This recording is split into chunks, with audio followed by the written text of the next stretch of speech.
how people with mental illness or an addiction problem can maintain stability and function well, particularly during the COVID-19 lockdown situation. Now, some of the stressful situations that may arise as a result of the current condition include things like restriction to the access of care.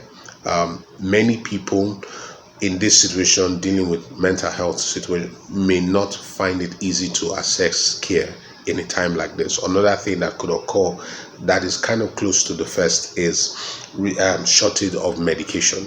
So not because the medications are no longer available, but access to the medication may be a challenge in a time like this. Another situation that may arise is the fact that there's close proximity. Everyone is at home, hopefully, and there's close proximity with relations. Therefore, stressful relationships may also trigger one to have a relapse or a breakdown.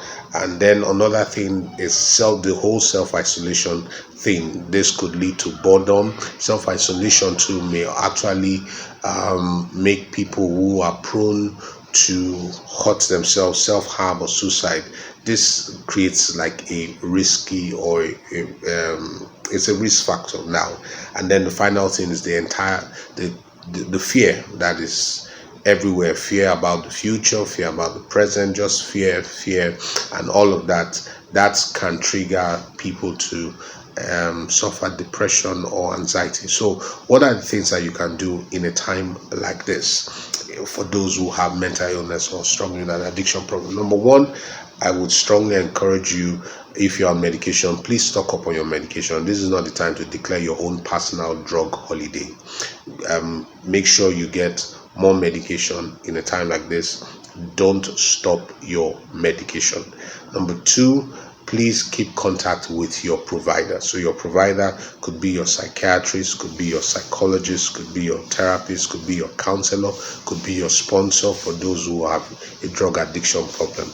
Use alternative modes to reach out to them. So you may not be able to meet them physically, but you can call them, you can do a WhatsApp video, you can do a Zoom, whatever it takes. Keep that schedule with your provider.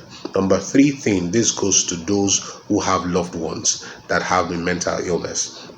There's something we call high expressed emotions, which talks about three components of the high expressed emotion: is criticism, hostility, and emotional over-involvement. So it is very important that we kind of avoid such things in a time like this, because that nature of relationship is toxic and may literally cause a relapse. Just in case you don't really understand what this whole high expressed emotion is about, you could check it up, or you could call the provider and ask that how best do I relate with my loved one in a time like this, because this is a time to closely monitor, closely supervise them with their medication, but not in an intrusive manner. It's very important. The fourth thing is this really for everyone, but also for those who may have an addiction problem and you may be struggling with boredom and all of that. Please keep a routine. Very important. Very, very important.